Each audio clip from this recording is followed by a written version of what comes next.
पौराणिक नगरी राजगीर के इस खूबसूरत सफर में आज हम आपको करीब 5000 साल पुराने एक रहस्य से रूबरू कराने जा रहे हैं। एक ऐसा राज जो महाभारत काल का है। इस राज ने उस वक्त के बड़े बड़े योद्धाओं को हैरान कर दिया था। ऐसा राज जिसकी वजह से भगवान श्री कृष्ण को भी वेश बदलना पड़ा था। ये राज जुड़ा है एक बलशाली राजा से जो इस नगरी का राजा था। कहते हैं उसमें 10 हाथियों जितना बल था। हम आपको उस बलशाली योद्धा की नगर लेकर आए हैं जो मल्लयुद्ध का माहिर योद्धा था। उसे अपनी भुजाओं पर गुमान था। उसके बारे में कहा जाता है कि उसे कभी मारा नहीं जा सकता। उसकी ताकत की गूंज उस वक्त चारों दिशाओं में फैली थी। हम राजगीर की उस जमीन पर हैं जिसका राजा बलशाली जरासंध था। इस जगह पर आज भले ही कुछ दीवारें और चट्टानें हैं, लेकिन यह निशान जरासंध की कहानी को कहने के लिए पर्याप्त हैं। महाभारत काल में मगध का चंद्रवंशी राजा जरासंध था, जिसकी राजधानी गिरिव्रज थी, जिसे आज राजगीर के नाम से जाना जाता है। हम इस वक्त जिस जगह पर खड़े हैं, यही वह अखाड़ा है जहां बलशाली जरासंध बड़े बड़े शूरवीरों को न केवल परास्त करता था, बल्कि उन्हें मौत के घाट भी उतार देता था।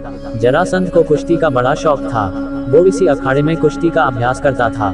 जरासंध के अखाड़े की कहानी बेहद दिलचस्प और रहस्यों से भरी है। इस अखाड़े में जरासंध को हराना मुश्किल था।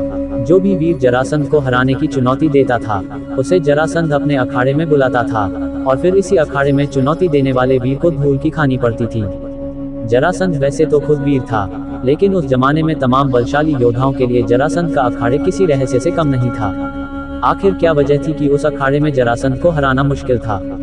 कोई कितना भी शूरवीर हो, लेकिन इस अखाड़े में उसे जरासंध से धूल की खानी पड़ती थी। जरासंध के इस अखाड़े की एक खास बात यह है कि इस अखाड़े की मिट्टी दुधिया है। अब सवाल उठता है कि आखिर इसके इस रंग की आखिर वजह क्या है? क्या इसके रंग में ही इस अखाड़े का रहस्य छिपा है? ऐसा माना जाता है कि जरासंध रोजाना सैकड़ों लीटर दूध और छाली इस अखाड़े की मिट्टी में मिलाया करता था। यही नहीं, आपको ये सुनकर हैरानी होगी कि इतनी भारी मात्रा में दूध जरासंध को उसका दामाद कंस भेजा करता था। हम इस वक्त मौजूद हैं मनियार मठ में, जो जरासंध के अखाड़े के पास ही है। ये वो जगह है जहां जरासंध नाग देवता की पूजा करने आता था। ऐसी मान्यता है कि किसी भी युद्ध में जाने से पहले वो यहाँ पूजा करता था और आशीर्वाद लेता था। जरासंध के बारे में कहा जाता है कि वह भगवान का बहुत बड़ा भक्त था। उसने अपनी तपस्या से देवताओं से वरदान ले लिया था कि मलमास के 1 महीने में सभी देवता उसके राज्य यानी आज के राजगीर में वास करें। यही नहीं, ऐसी मान्यता भी है कि जरासंध तक्षक नाग का पुजारी था, इसलिए उसके राज्य की रक्षा नाग किया करते थे। यही नहीं, जरासंध मनसा देवी का भी बहुत बड़ा भक्त था। जरासंध के अखाड़े की कहानी यहीं खत्म नहीं होती। जिस अखाड़े में जरासंध ने तमाम वीरों को इसी मिट्टी में मिला दिया था, इसी अखाड़े की मिट्टी में जरासंध को भी मुंह की खानी पड़ी थी। यही नहीं, इसी अखाड़े में उसकी मौत भी हुई थी। कितनी दिलचस्प बात है कि जिस अखाड़े की वजह से उससे उस वक्त के शूरवीर खौफ खाते थे, उसी अखाड़े में जरासंध को मौत की नींद सोना पड़ा। जरासंध के जन्म और मृत्यु की कहानी भी बेहद दिलचस्प है। उस वक्त मगध देश में बृहद्रथ नाम के राजा हुआ करते थे। उनकी 2 पत्नियां थीं, लेकिन उन्हें कोई संतान नहीं थी, जिसे लेकर राजा काफी चिंतित रहा करते थे। एक बार संतान की चाह में राजा बृहद्रथ मुनि चंडकौशिक के पास गए और उनकी सेवा कर उन्हें खुश किया। प्रसन्न होकर महात्मा चंडकौशिक ने उन्हें एक फल दिया और कहा कि ये फल अपनी रानी को खिला देना, इससे तुम्हें संतान की प्राप्ति होगी। राजा बृहद्रथ की 2 पत्नियां थीं। राजा अपनी दोनों रानियों को बहुत चाहते थे। राजा ने वह फल काटकर अपनी दोनों पत्नियों को खिला दिया।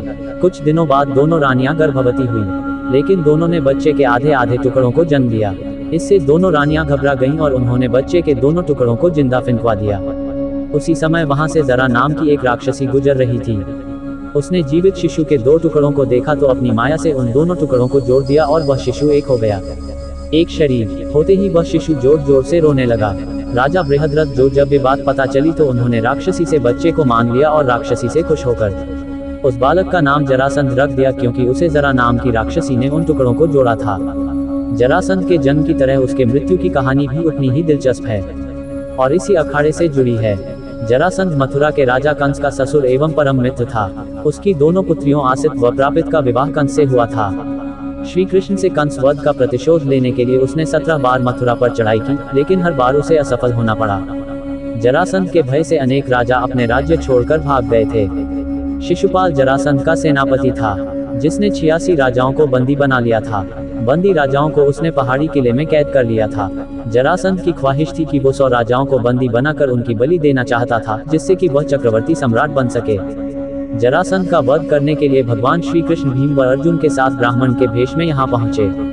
यहाँ हम आपको बता दें कि श्री कृष्ण यहाँ अपने रथ से वायुमार्ग से आए और जिस जगह पर उनका रथ उतरा हम उसी जगह पर खड़े हैं। आप देख सकते हैं कैसे पथरीली चट्टानों पर ऐसे निशान इस बात की मानो गवाही दे रहे हों। आप साफ देख सकते हैं वो निशान। ब्राह्मण भेष में जब कृष्ण, अर्जुन और भीम जरासंध के पहुंचे तो उन्होंने उसे कुश्ती के लिए ललकारा। जरासंध समझ गया कि ये ब्राह्मण नहीं है। जरासंध के कहने पर श्री कृष्ण ने अपना वास्तविक परिचय दिया तो जरासंध ने भीम से कुश्ती लड़ने का फैसला किया। भीमसेन और जरासंध में कुश्ती शुरू हुई। दोनों के बीच 13 दिन तक लगातार युद्ध चलता रहा। 14वें दिन जरासंध थक गया। मौका पाकर श्री कृष्ण ने भीम की तरफ इशारा किया कि इसके शरीर को 2 हिस्सों में तोड़ दो। भीम ने इस बार यही किया, लेकिन जरासंध का शरीर फिर से जुड़ गया। भीम ने बार बार उसके शरीर को 2 हिस्सों में तोड़ा पर फिर यही होता रहा। इस बात से हैरान भीम ने श्री कृष्ण की ओर देखा। श्री कृष्ण ने एक तिनका उठाकर उसे बीच में से चीरकर बाएं और दाएं ओर फेंक दिया। भीम ने इस बार जैसा श्री कृष्ण ने कहा वैसा ही किया और जरासंध 2 टुकड़ों में बन गया और उसकी मृत्यु हो गई। जरासंध की कहानी उसके अखाड़े के जिक्र के बगैर अधूरी है। यह अखाड़ा आज भी जरासंध की कहानी कहता है। महाभारत काल की इस निशानी को आज भी राजगीर में देखा जा सकता है। आज भले ही मगध के इतिहास को भुला दिया गया हो, लेकिन जरासंध के अखाड़े उस दौर की कहानी बयां करते हैं जिसे आप यहाँ देख सकते हैं। वीडियो अच्छे लगे तो लाइक एंड सब्सक्राइब करें और बेल आइकन को प्रेस करना ना भूलें। जय हिंद।